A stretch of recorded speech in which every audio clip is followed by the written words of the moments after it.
Hello, everyone. In this episode, we're reviewing F1. And Megan 2.0. We're also going to be covering some movie news. And a second half that it's all about AI. I have a new primary user. Me.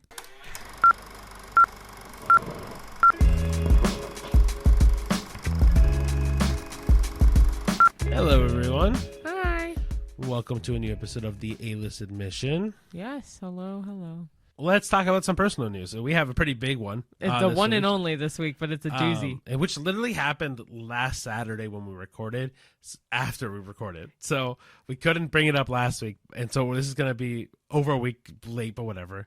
So what was the date? Well, because the date's important. So on June 21st, which was the first day of summer, the Friday night we had filmed the podcast because the Saturday we were driving pretty far because I had to go get my tattoos done. Nice little shout out to Tyler again. Yes, thank you to Tyler at Daytripper Tattoo. In Fenland Falls, Ontario. Yes. But on the way home, so Ricky posts the reels, 3 times a week? Yeah, so I try to post them every Thursday, Saturday, and Monday. Yeah. And that is always related to the podcast episode that released the Tuesday prior.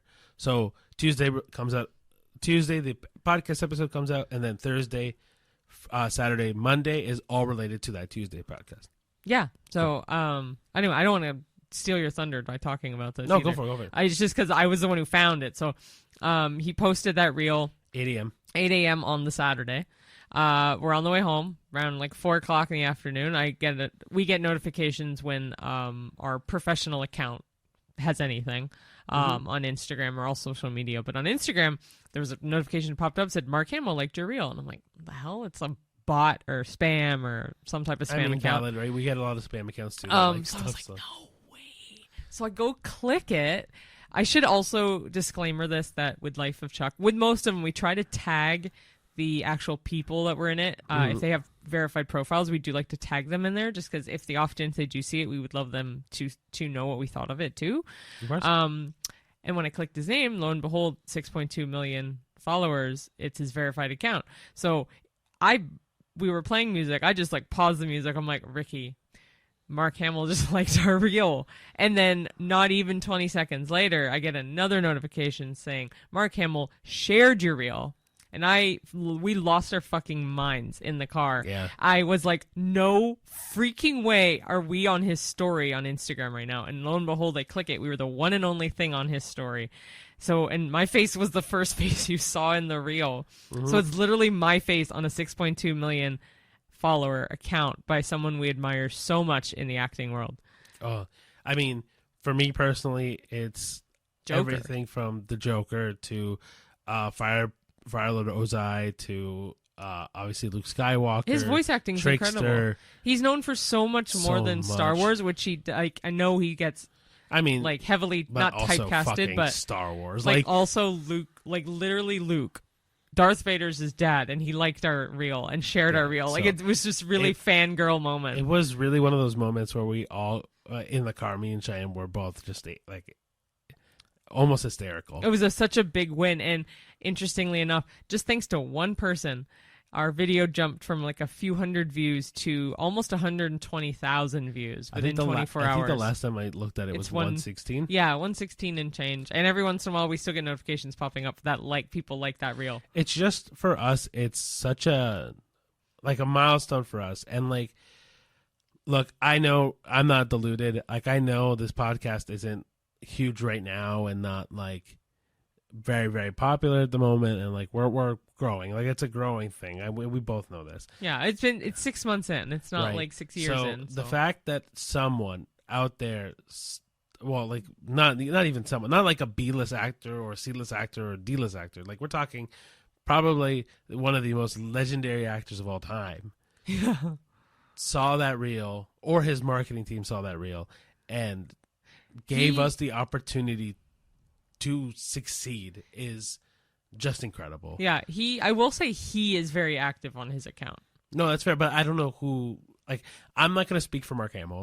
My point is, like, whether he shared it or his marketing team shared it. We were still reeling over it, no pun intended, but like, yeah. No, but it's like, I'm also not deluded. I know that, like, even in Toronto and in Ontario and Canada as a whole, there are thousands of podcasts, and probably out of the thousands of podcasts, at least 50 of them talk about movies.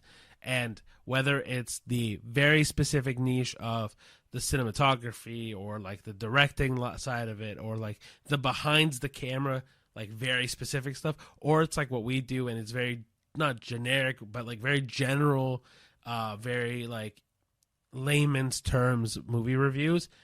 There's probably another like 10 of them that do it. I know that, right? But man, if I ever needed a spark to keep going, that was it. It was such a big win, and I had so many friends like, I'm fangirling for you because like they were fans of Mark Hamill, and it's like, that's freaking awesome. Like it didn't, like, if nothing else happened after that, it'd have been fine, and it was fine. It's just really cool to have that moment where it's like someone of any caliber liked us enough to actively share it out and let other people know, yes, he's in that movie, but it's an excellent movie, but it shows our version of our opinions on that movie. I think the other thing for me is like, Cheyenne, I know Cheyenne's like, if nothing else happens, that's fine. I wish I had the same opinion. Well, I mean, I would love for more things like this, but we'll see. I'm not opposed to that, man, obviously. I am so hungry for more. Like, the fact that someone saw it that was very famous and, like, shared it, to me means that other people can do it. And so, oh, dude, it's gonna hurt so much in, like, a couple years' time if nothing happens. I don't know. I think it's, for me, I'm the hopeless optimist out of the two of us, and so, man, I just really want this to work, and so I really want us to have our own show, something that is like more reviewy, and like I don't know, I want this to be high production and like get this to be like very integrated, the two of us, and being able to travel and look at movies and see a bunch more movies and very be able much to to do this show as a full-time gig and really focus. And I mean, trust me, I know probably like other movie podcasts have more free time to do that shit. We don't. Like, I know we have to have full-time jobs to be able to afford to do this podcast and to live our daily lives, and I would love to dedicate more time to this. It's just, I really need no, now I'm sounding desperate, but like, I really do want this to succeed. It'd be such a fun thing to do. And that's what we're rooting for. For now, it's a good passion project, but we would love it to get more mainstream enough that we could just fully enjoy this full time and just enjoy seeing movies and giving you guys our fun banter on it. And that involves you guys. Like, we need you guys to share it. Like, we need this to be on your Instagram stories or on your TikTok, like, reshare, or like, hey, give us your opinion on our opinion on movies, or like sharing the newest YouTube video or the newest Spotify thing. Like, hey, I'm listening to blank, right? Or post our letterboxd on there, or we just need more visibility, right? And I know, and like, I mean, the only way we even got 116,000 views is because of Mark Hamill, but like, we can keep it regular at 1,000. Like, I'm looking at it like less than 100, like less than 10% of what we got. Right? If we can get 1,000 views on the regular, I think that's a very obtainable, right? Like, I don't think, like, I get, like, to be very transparent with all of you, before the Mark Hamill thing, and still even after, on Instagram, I get about 200 views on every post that we do. Yeah. Which isn't bad. Don't get me wrong. I'm not like, it's not like 1 or 2 views. Yeah. But like, now that I've tasted 116,000 views, I want 1,000 views. And like, it would be so nice to get there. So please, if anybody's watching these podcasts, please just share it. Like, just please tell everybody about it. Yep. That's how this grows, and we can dedicate even more time to it. Yeah. But yeah, guys. So a big thing this week was the 2 movies. Oh, I guess we'll go into movie news first. Sorry. Yes. I'm jumping ahead of myself.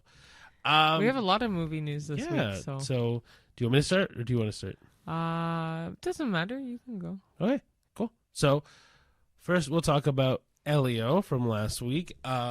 Elio ended up being a kind of like a flop, I guess, because it made only $20 million in the box office, compared to the I think it's $300 million budget, and so everyone's already claiming it's a flop. Well, I don't even know if it's the budget. I just know it needs that to break even. I'm assuming that means the budget. Yeah, so I was with its marketing cost plus actual budget itself. Yeah. Yeah, I mean, $300 million I think is a total thing, Mm-hmm. but I mean, like it only made $21 million in the box office the first weekend. Yikes. So It's cute. I mean, I feel like that's the same way Good Dinosaur happened, and like that was a great movie. So yeah, I mean, I also saw another report that said it has the same popcorn meter, which if you don't understand necessarily what that means is Rotten Tomatoes has an audience and a critic score. Your Rotten Tomato score is typically your critic score, and then your audience score is your popcorn meter now. And the popcorn meter is the exact it's rivals Toy Story. Oh wow. So yeah, it has enough of a pull for people that have seen it to really like it, but I guess not enough people are actually going to go watch it. Yeah, I guess so. So, I'll say it. If you haven't seen Elio, I would personally recommend watching Elio. Yeah, it's cute. I think it is not like a bad Pixar movie by any means. I don't think Pixar has lost its form. I just think people maybe are bored of Pixar, or people have too high of an expectation of Pixar now that as soon as they see a Pixar movie, they don't want to go watch it. Yeah. Yeah. Okay. Cool. Do you want to go to the second one? Next would be Mason Thames is being eyed to play Link. They're making a live-action Legend of Zelda movie coming out. I believe it's March 26th, 2027. And Mason Thames from Hiccup in How to Train Your Dragon series, from The Black Phone, etc. He's the big name now, kind of like Timothée Chalamet. And like Tom Holland when he first came out. In general, those big names that become big names. He's in talks to play Link in a Legend of Zelda live-action movie, and Hunter Schafer's actually in talks to be Princess Zelda, which I could see that. She has like the features and the jawline and all that to be Princess Zelda for me. Yeah, no, I see it too. I think I could see him as Link, though. I feel like I could see him as Link. Yeah. I'm pretty sure. Yeah, he, my fear, kind of what I told you earlier was, my fear with seeing one person start to slowly get more and more popular is that we're going to see them in everything. And like my biggest critique of that was Tom Holland and Timothée Chalamet, where it felt like both of those were kind of just literally in every single thing we saw afterwards. Yeah. Which, don't get me wrong, they're both phenomenal actors and they're both really, really good. And like I really enjoy watching their movies. But that being said, also like I wish there was other people being represented as well. Yeah, that's true. That's my big thing, right? Like my example to that was Uncharted for Tom Holland. I wish they had casted someone else as Nathan Drake. Yeah, I could see that. Yeah. I could definitely see why. Yeah. So we'll go on to our third movie news, which is High School Musical 4 apparently is in the works. Which I don't know how many people who watch this really care about High School Musical. But they don't know whether the original cast is coming or not. Which like, honestly I don't think they should. I don't know. I mean, if they do come back, I'm expecting like cameos. Like, the parents of something. Or... Sure, or they do a high school reunion and they'll come back. You know what I'm saying? Yeah, It has to be something where it makes sense for people to come back. Otherwise, for me, just do a brand new cast, brand new story, brand new arc. Yeah. That way you can do a high school 4, 5, 6 and it doesn't feel like we're stringing along characters who have long Well, they already past. made the TV show. Which is also its own thing apart from the movies. I don't think they need to drag it out. I mean, if they make it in like some of the original cast come back, I would still watch it. But I would be curious to see what the plot line for number 4 is going to be. If it's truly a fourth one and it pulls Troy, Gabriella, Chad, all of them back in, Sharpay, right? Then I would be very hesitant to see this, it because I don't think it'll be any good. Yeah. The only way I would make it good would be a high school reunion. Yeah, that'd be really cool. They may that. Well, it's early development, so we don't know yet. So it could be, but like if it's its own thing where you have new people coming in then you can have more to play with, right? Because then you can do a whole different kind of side to it. Yeah. But I mean, at the end of the day, you're always going to get this one person or a group of people join the theater department at the school. That's what it's going to be, right? Okay, next, the live-action remake of Hercules, they were in talks about it, and they weren't sure whether it was happening or not. Apparently, it is still in the works through Disney, but the Russo Brothers are going to be directing it, and if you don't know who they are most well known for Stranger Things. No, they're not. That's the Duffer Brothers. That is the Duffer Brothers. What they're most known for is the Avengers movie. Marvel, thank you. So whether you're going to Avengers Infinity War, Avengers Endgame, or their first movie they did, which was Captain America Winter Soldier, but they're also well known for Arrested Development and Community. So I am siding with the Russo brothers on this. They really want to title the movie Hades and tell it from Hades' perspective. And I think it'd be brilliant. Disney doesn't want that. So I don't know what's going to happen with that, but they've already done Maleficent, and they did really well. So they could easily do villain movies. Like, they would do really, really well. So I think it also would... Okay, for me, the only way this movie is successful is by having the right cast. Yeah. Right? Because if you don't have the right cast, then no matter what it is, it's going to suffer, right? And especially Hades, because you need a very charismatic person playing Hades. And I don't remember the gentleman's name that played Hades in the anime. James Woods? Thank you. Worked very well as a very charismatic person with a temper tantrum. Yeah. James Woods can turn it on angry very quick. Yeah. And it works very well. And play sarcastic very well. Yeah. Like Jason Bateman would not do well as Hades. But I was trying, because he can do dry sarcastic very well. But whoever it ends up being needs to be very dry, sarcastic. Yeah. But can also turn on angry very quick as well. Yeah. I agree. Regardless, I do like the idea of the Hades thing, but I can also see it failing. You'd have to make sure Hades gets a backstory. That's the thing. Well, that's why if it's from his perspective, I'd assume they would. Right, but you have to make it compelling enough. You have to make it emotional enough. You have to make Hades somewhat likable. Yeah. And that might be a challenge. That's the only thing I'm going to throw out there, because Maleficent is likable in her movies. But how do you make Hades likable? Yeah. I don't know. I guess we'll see. God of the Underworld is not really title of a likable person. No. All right, you want to do the last one? Sure. Cool. So, saw this, was it 2 days ago? On 626 day, so experiment 626. There you go. /Stitch. I almost said Shrek. Stitch 2 is happening. Lilo and Stitch 2 is happening. I'm curious if it's going to follow the same format as the animated movies, like Lilo and Stitch 2, Stitch has a glitch, or if it's going to forge its own path and do I something don't know. completely different. Maybe more about Nani or something. Oh, yeah, maybe Nani in school. Yeah. Maybe another alien comes down. Maybe Jumba's other experiments start coming out, kind of like Leroy and Stitch. Yeah, we'll see what happens. Maybe we'll see Angel. Maybe we'll see Leroy. Maybe there's an evil one. Yeah. I can't think of what the evil Stitch is Yeah. called. But maybe we'll see other experiments come out. Yeah, I'm curious. I want to see what happens. But people who've been riding the Lilo and Stitch is a bad movie rap, I honestly don't agree with it. I think... Yeah, it was cute. It was very cute. I think the problem with Lilo and Stitch is that people wanted more. They just wanted the same thing done again. I just think this is a more realistic approach to what would have happened. Right. Right? And I think people weren't happy about it.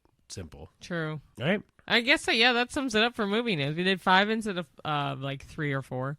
But yeah, a lot of interesting stuff happening and in the works. So thanks for listening to the movie news. And we should also mention, coming up possibly next week, we will potentially be adding a new segment.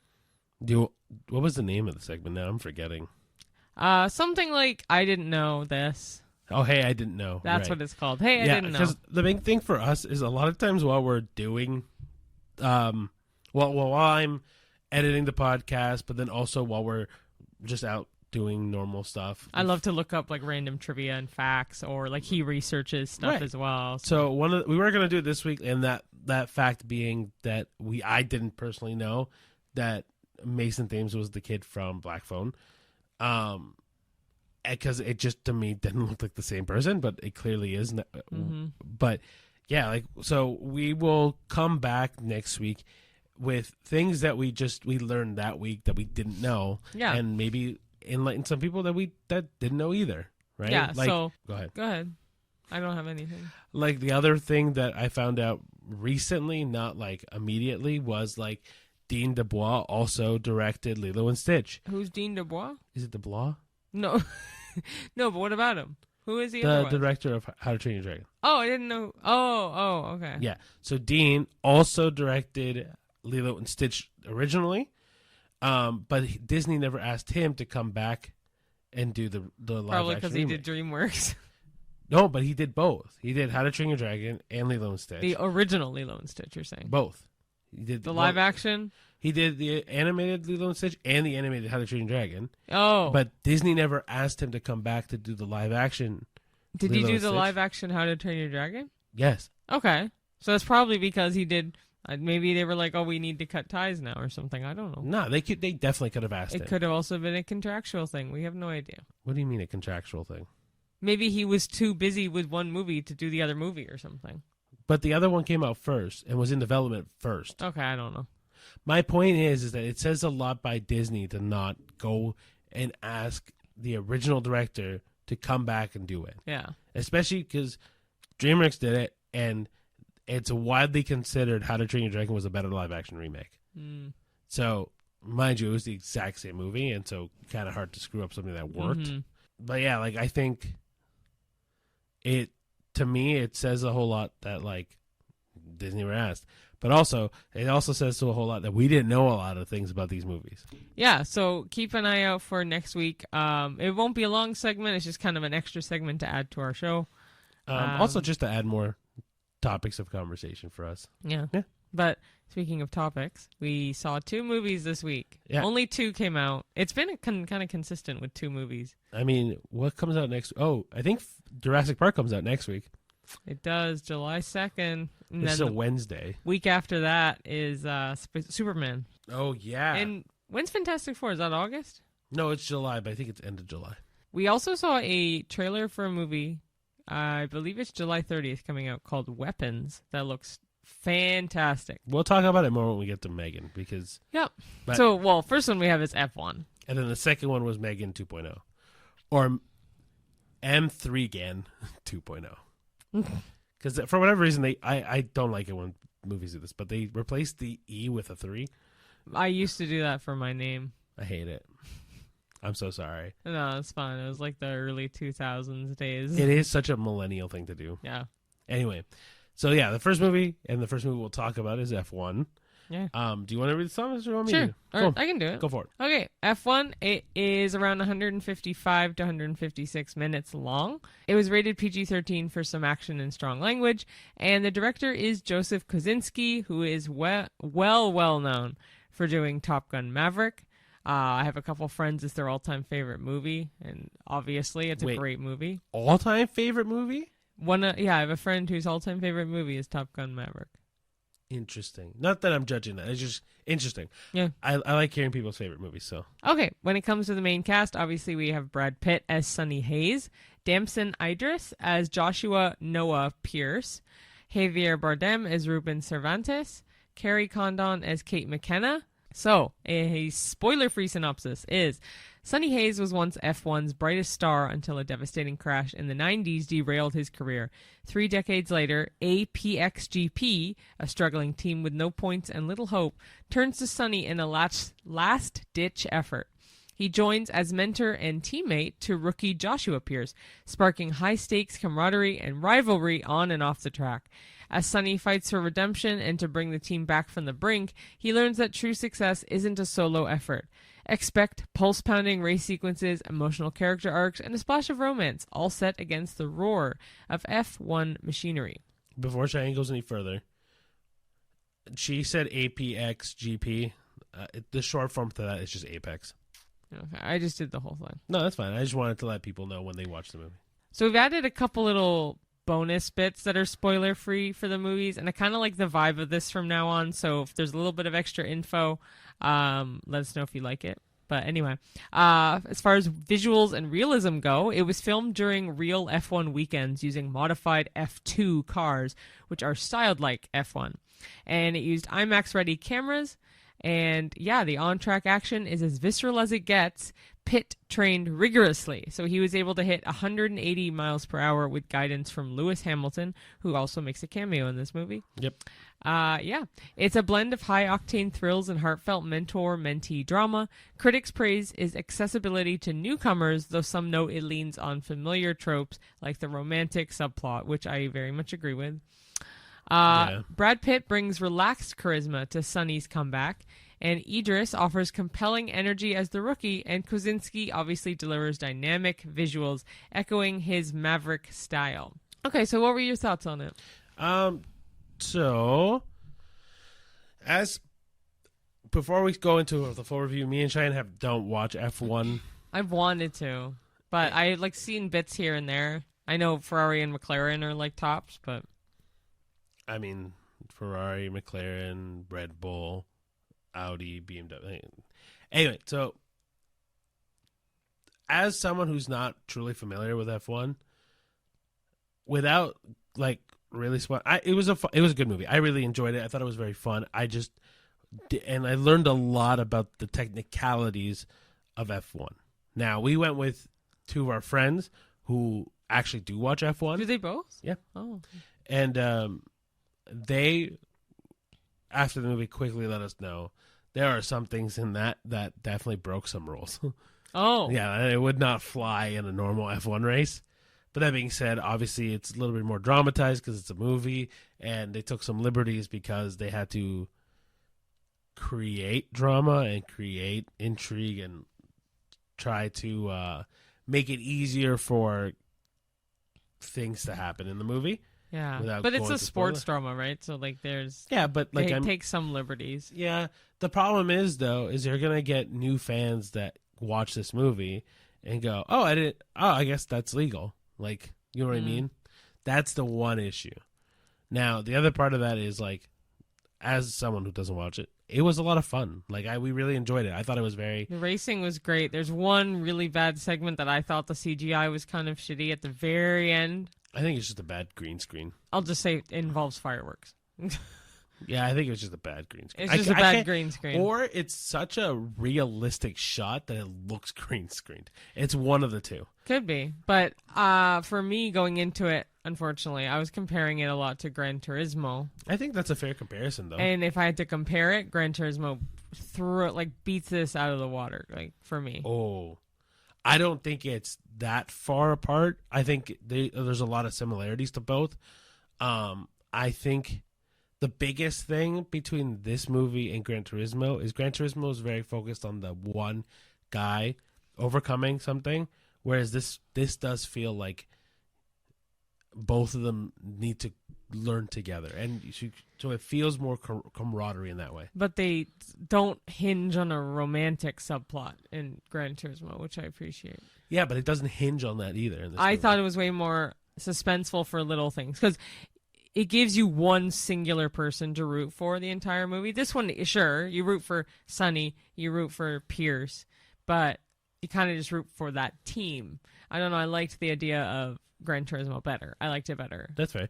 For me, I like the idea that by putting it as a team thing, it elevates the stakes more, right? Because in Gran Turismo, sorry, we're like fully spoiling Gran Turismo, but whatever. It's not part of the movie review, so it's not spoiler free. So in Gran Turismo, and I'll spoiler it, ruin it, whatever, spoil it. In Gran Turismo, the big thing is that he is a kid who plays video games that becomes a racer. That's not really spoiling it. It's in the trailer. No, I know. I'm going to say more things about it. But like, it's a kid who plays video games that goes into racing, and everyone already is rooting against him anyway. Like, and even the team, like, at the end of the day, Audi doesn't really give a shit if that kid does well or not. Like, it's a stunt, right? It's a publicity stunt. Whether it works or not, people got interested in the Audi racing club. They would have been successful anyway, right? This because the clubs rely so much, or Apex relies so much on Sunny and on Joshua, the stakes of them succeeding are so much higher. But then you also have subplots like, I wish I remember characters' names better, but like there's one girl in the pit crew that grows. There's Javier Bardem's character grows and learns from Sunny, but Sunny also has to grow and learn from Joshua, and Joshua that grows and learns from Sunny, right? Like you see growth in so many facets of the team. Like even the girl that is a love interest, I can't remember her name either. In what? F1. So her name was Kate, the girl, the love interest. But even Kate has her own journey in making sure that she succeeds in this team, right? For me, it's like, I know that, Gran Turismo has a very isolated person that you're cheering for the entire time. But for me, I really do feel like the stakes feel so much more dire in F1. And you root for so many people, but like it's a back and forth, right? There's moments where I don't like Sunny. There's moments where I don't like Josh, but you have to not like them so you root for the other guy at the same time, right? That being said, I agree with you. I do like Gran Turismo better, but it's a lot closer for me than worlds apart. Well, I can tell you what my rating was then for both.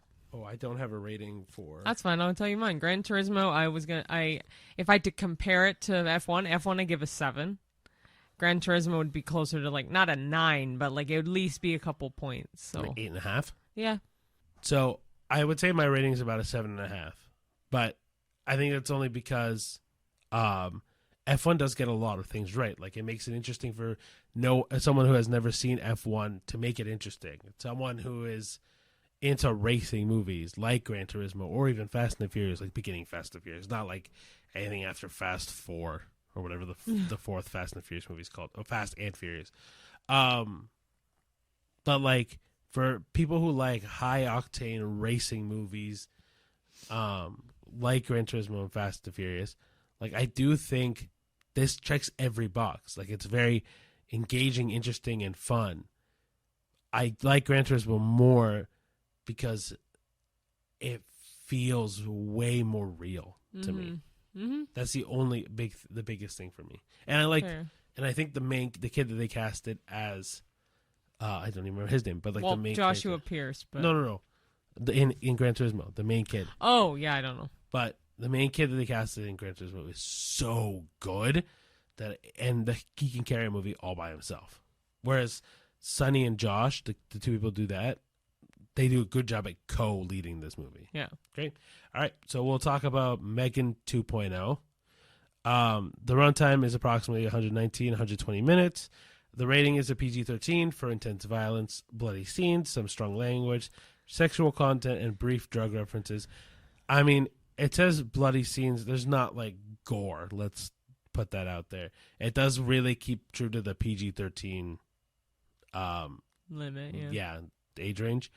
The director is Gerard Johnstone, who returns as both director and screenwriter, and the story was co-written by Akilah Cooper. So Gerard definitely wrote Megan and directed Megan as well, the first one.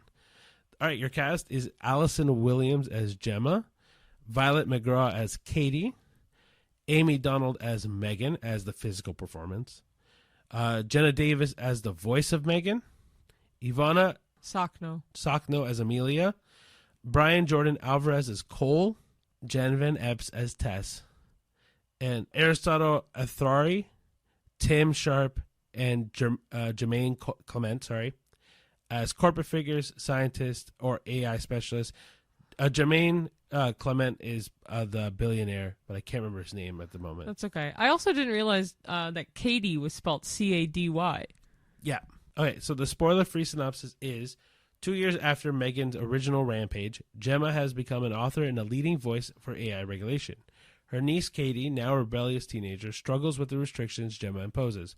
Meanwhile, unknown to them, a defense contractor has stolen Megan's technology to create Amelia, a lethal military-grade infiltrator robot.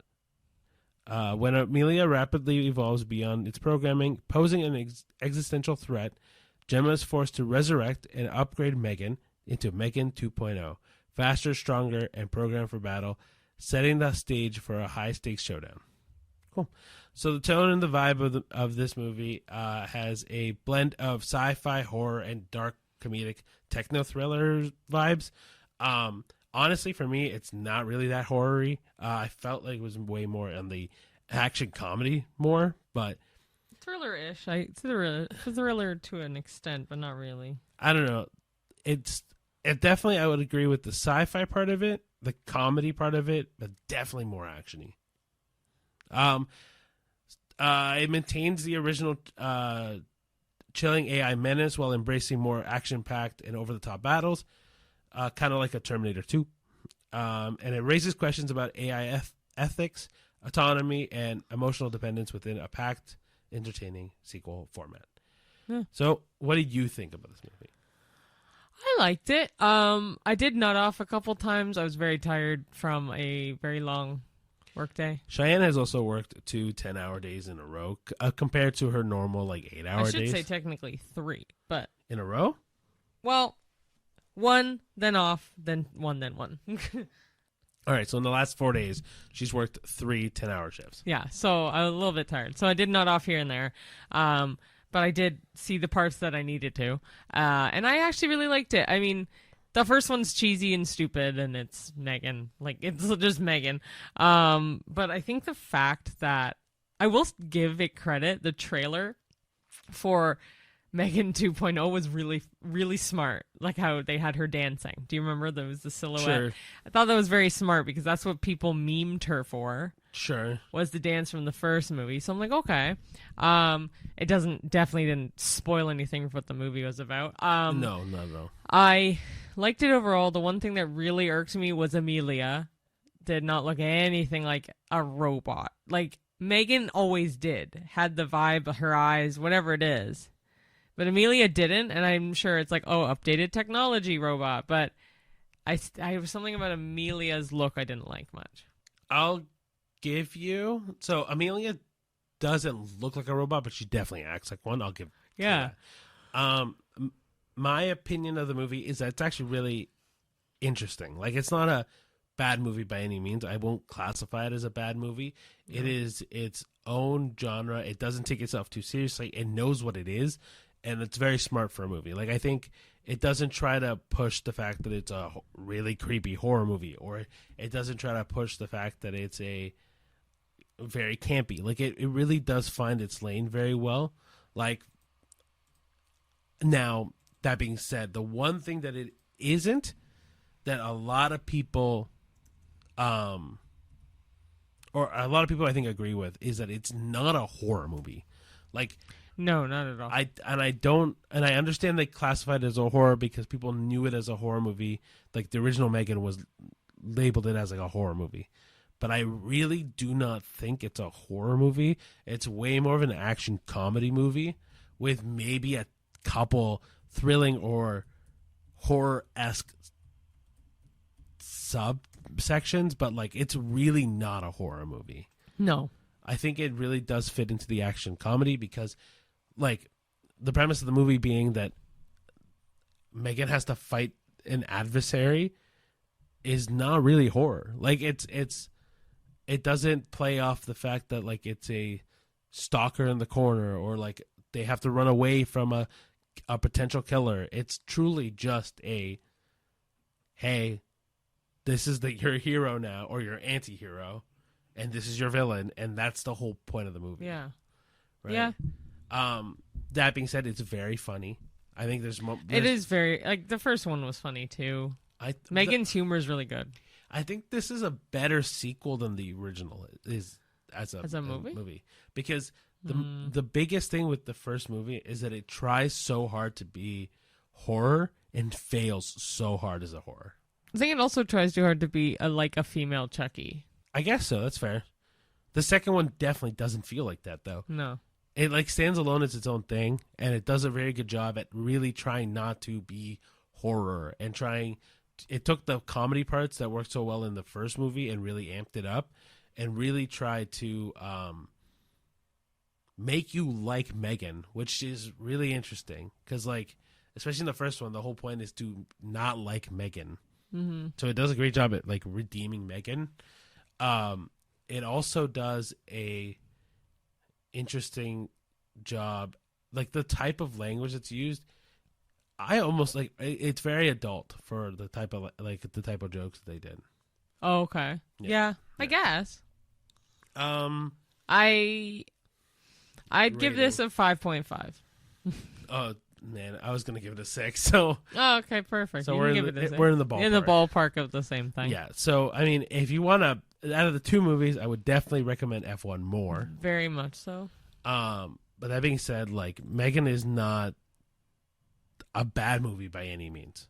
Okay, so yeah, those are our two movies, which actually finishes off the month of June. So as everyone likes to know, we have a best and worst every month at the end of the month. Yep. So for June, I will list off the movies that we did see. And just so you guys know what we're looking at, we're actually looking at our Letterboxd. So if you want to follow along with every movie that we see, which is pretty much everything that is like a major release, go on our Letterboxd and you can see all of our ratings and every movie that we saw in like a diary format. Yep, it's letterboxd.com/thealistpod. Yep.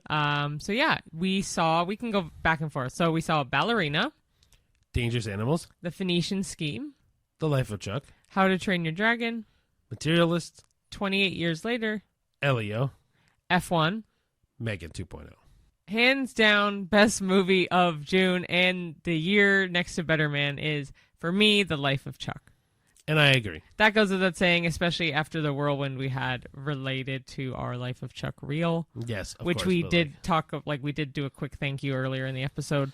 But again, thank you, Mark Hamill, because that was insanely fucking cool. Absolutely. But like even as a movie, like it is probably one of the best movies, if not the best movie of the year.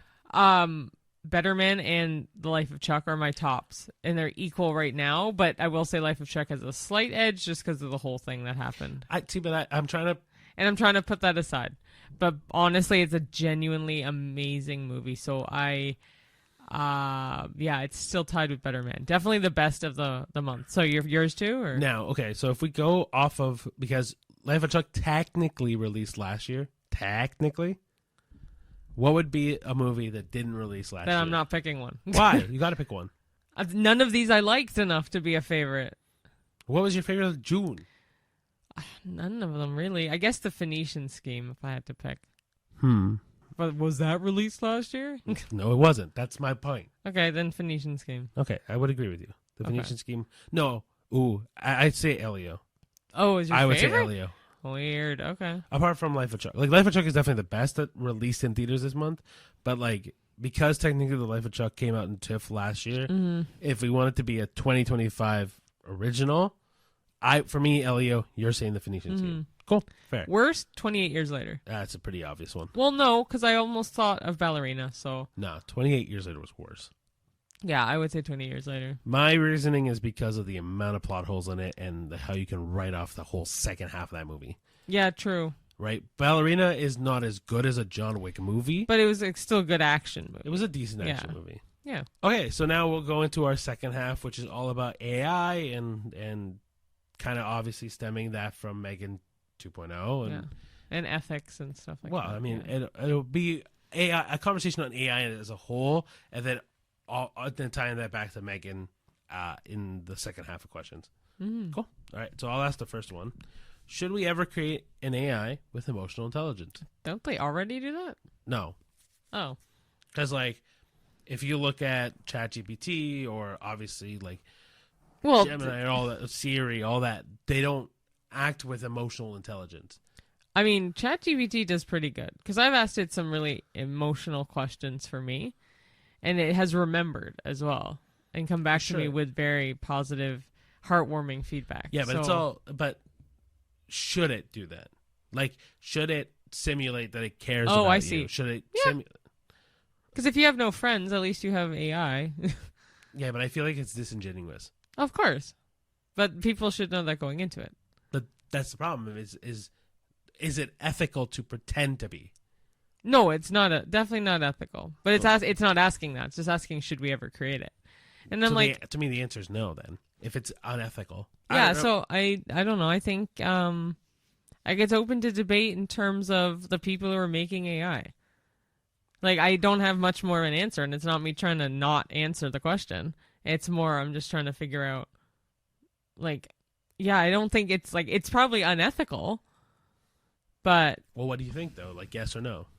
So it's asking two questions technically in this, because it's like, should we ever create it? And then, is it ethical? No, it's not ethical. But should we create it? Yeah, I don't see why not. If it's unethical, we shouldn't. It's asking two separate questions. I'm answering two separate answers. If something is unethical to me, then no. The answer should be no. Okay. Because it's not. I don't think it's right to be leading people down a path that if it doesn't care, why would it? If people know in advance that it's AI and take it as AI with its like fake emotional intelligence, then I don't see as much harm as it would be if they didn't know or being catfished. But by pretending to be emotional in any degree, people who are susceptible to shit like that, like even if you know it's an AI and it's a robot, people still fall a trap to that. Mm-hmm. Like, even I think about it in the human aspect, like people that you don't trust can still manipulate you and become make you trust them. Right. So you not feeling like, even though you know it's a robot that can't really feel love and emotions, yeah, you will absolutely still get susceptible to that. So I don't. If it's unethical, it should not be allowed. True. Okay. Who is responsible when AI harms someone? Do you think that it's like the creator, the company, the user, or what if the AI learns on its own? This is a really tough question. It is. Yeah, who's responsible when AI harms someone? Absolutely. I think it's the creator. I think it's the person who decided to make that AI, no? Yeah, but then is the company that paid that person to do the thing that they did not at fault? Like, for example, I think it's the company, because the company hires the creator. It has nothing to do with the user. Because the user's responsible for using AI, but they don't know it's going to harm them. They just get it in the hopes of it answering their questions or whatever.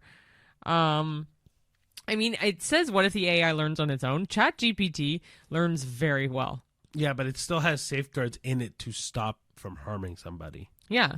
Right? Like, I think that's fair. Okay, so then it's potentially a creator issue, because if they miss something in the coding, then why are there not other people checking that work? Yeah.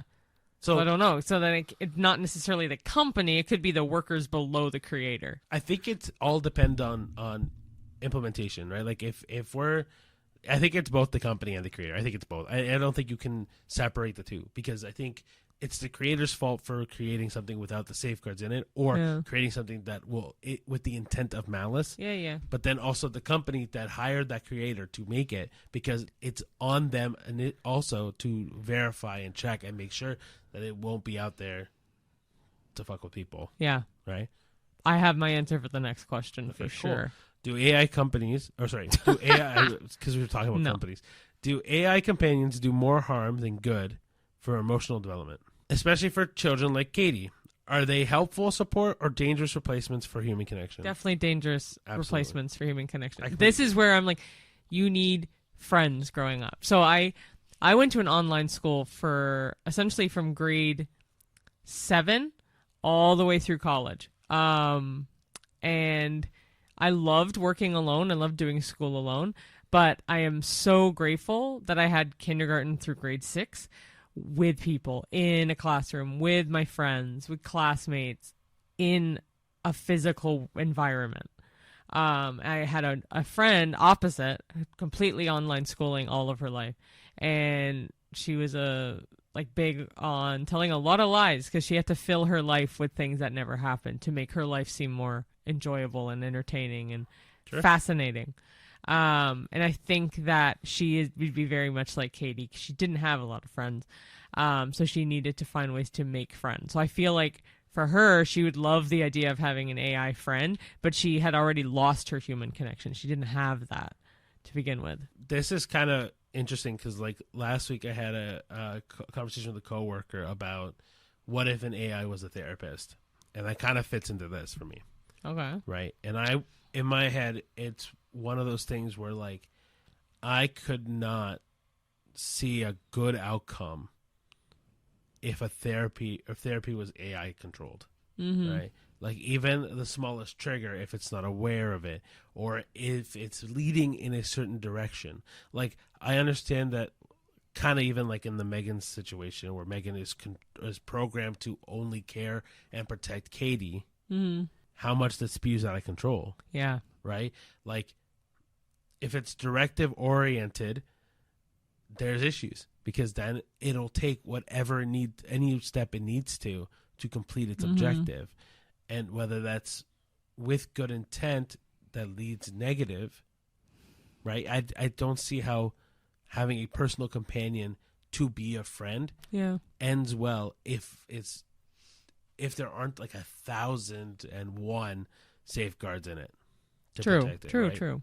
All right. No. So now we'll go into the pop culture genre. Questions? Is Megan the new Chucky for a digital generation? Comparing it to like Ex Machina, Child's Play, or Annabelle, how do you find if she's unique, or how do you compare it to those movies? Child's Play is obviously Chucky, but like they said, is it the new Chucky? Yes. I think it started out that way. No, I just think they're trying to make it not that, but it just was very much like Chucky, like a digital Chucky. I could see that. I think the first Megan definitely leans into that, but the second movie definitely doesn't. No. Ex Machina, it gives me vibes of Ex Machina, the first movie, I guess. Not Annabelle. Annabelle being the doll, right? Like if yeah, doll, which I mean, right? Again, Chucky is a doll, Annabelle's a doll. Ex Machina and Megan are bots or AI robots, whatever. But they all come alive. So for me, it's like I think Megan does a unique version of it because it's not your typical toy.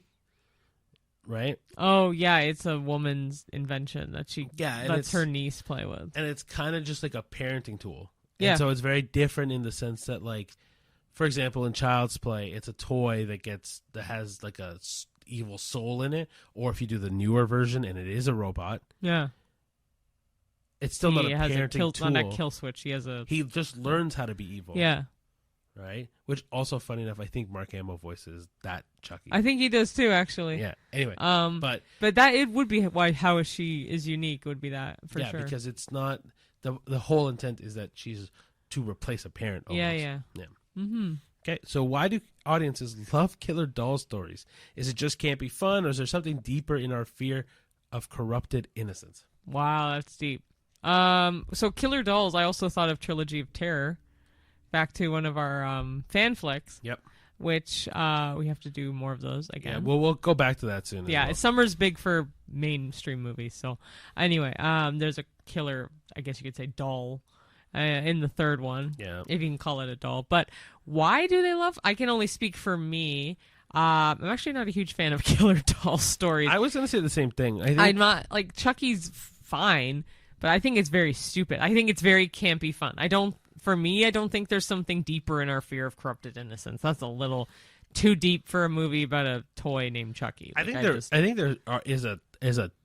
is something to that where, like, people like corrupted innocence shit, but, like, I don't think Chucky or like Megan or Annabelle or like Dead Silence, like the marionettes and puppets. Yeah, like whatever all that is, like even if we go into like The Conjuring and some of the toys being portals through like different dimensions and hell and stuff, or even like family friendly versions of not killer dolls, but like nasty dolls, like in Polar Express. There's Ebenezer Scrooge as a puppet.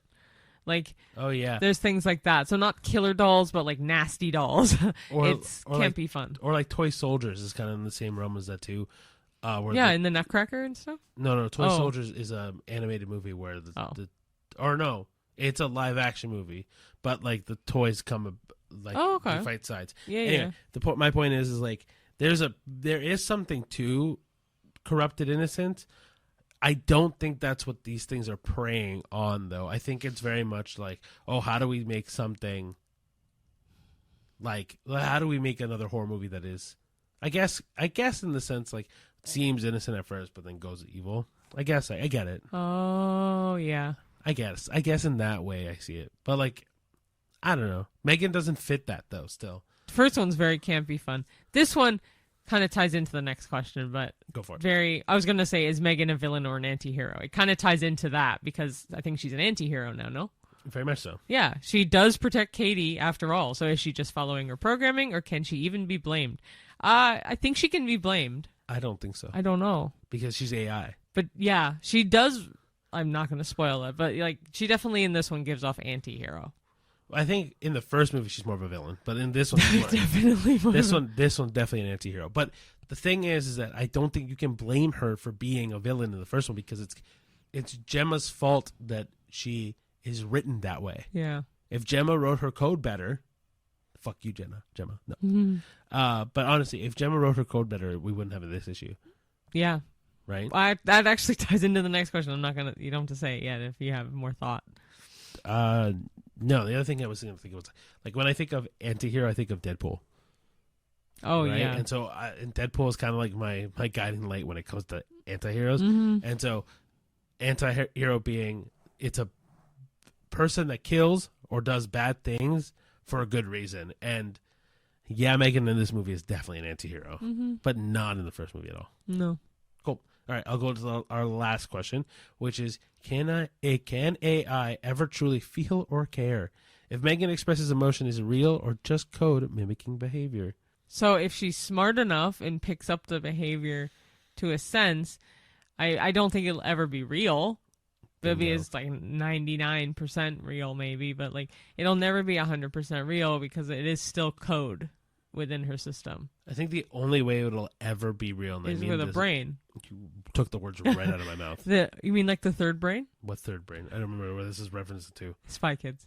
Oh, yeah. The third brain exists. Anyway, third brain. So my thing with this idea of truly feeling emotion or care or whatever, yeah, like I said at the beginning, is it, and like Cheyenne just said, it's impossible because we don't even know what causes love and emotion and empathy and care in ourselves. Our brains are just too complex to understand that. Mm-hmm. Like we will eventually learn it and get better and understand it more, but it's just really hard to understand. So yeah. I would say until we can basically rewrite the entire brain, yeah, and then put that in a machine, yeah, I don't think you can ever truly convince me that anything that they feel or show is 100% genuine. True. Yeah. But yeah, that's kind of our questions for AI and Megan and all that. If you're looking for movies that are kind of in the AI realm, like I've seen iRobot, and I know that's a really good one. But any of the Terminator any of the Terminator movies is also a good example of this. You? Is it called You? What are you trying to remember? Her. It's called Her. That's one. With Joaquin Phoenix. Yeah, and then obviously Ex Machina, Chucky. The newer one is more AI, not the old one at all. There was another movie I had in my head, and now it's gone. But yeah, like I can't think of any others. I know there has. Oh, WALL-E. We talked about WALL-E. So WALL-E is a great example of AI in different realms, right? Like you got Hal, the evil. Well, I mean, also that's a reference to 2001: A Space Odyssey. But like Hal in WALL-E, who's evil and wants to steer humans away from the Earth, whereas WALL-E, the good AI, is trying to save the world in that sense, right? Like, there's a lot of movies out there that uses AI in a positive sense, but also a shit ton more that uses it in a negative sense. Like, Terminator is probably the best example of it. I mean, right? You got Arnold Schwarzenegger being the evilest evil of all time. Very fitting, actually, today, as we're filming this, so June 27th, WALL-E was actually released 17 years ago today. That's so weird. Yeah, very fitting. I just thought of that now while we were filming. I'm like, wait, I know something about WALL-E today. 17 years ago. All right, well... And it's very fitting to see how fast technology has flown in 17 years, essentially. Yeah, but, like, there's a lot of AI movies out there, or like remnants of AI movies. My recommendation is iRobot. I like a lot. But also WALL-E is, I think, the best full range of AI that you'll see, where some is good, some is bad, and some are like just complacent. And really quick, Ricky said we were going to mention this further, but when we went to go see Megan, there was a trailer prior to the movie. Oh my gosh, I called forgot completely. Weapons, and it's by Neon, who has done The Life of Chuck, and they've also done A bunch of other Together, movies. which is coming out with Alison Brie and Dave Franco. But this movie looks actually very, very good. It's the actress from Wolfman, the blonde actress. I'll put it up on the screen. It looks really promising. I'm really excited. It's from the director of The Barbarian, so fingers crossed it turns out good. But I just thought of that now because I'm like, it's the one thing we look forward to, or at least I look forward to, with a horror movie, is the horror movie trailers. I mean, there's a lot of good movies coming out this year. There are. Like, I mean, we still have a Marvel movie to come out this year, a DC movie, like you said, Superman and Jurassic Park, and then we got a lot also to come. Zootopia 2 is coming out. And, Got a lot more. oh, yeah. But anyway, guys, this is where we're going to wrap up. So thank you so much for listening. If you want to follow us on any of the social media platforms, whether it's X, Facebook, Instagram, almost at Twitter again, Threads, TikTok, YouTube, Spotify, Apple Podcast, Amazon Music, wherever you get your podcast. Letterboxd. Did I miss anything?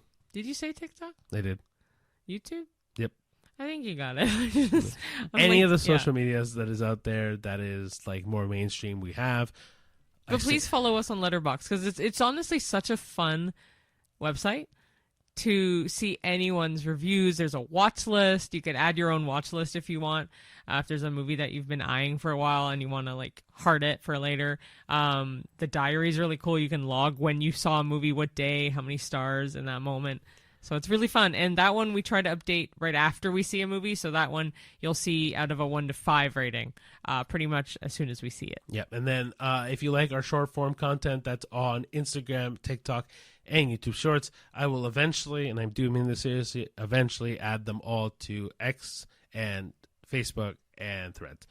We will. That might be one day long in the future, but all of them will eventually get on there. Okay. But yeah, thank you guys so much for watching, and we'll see you at the movies. See you there. Bye. Bye.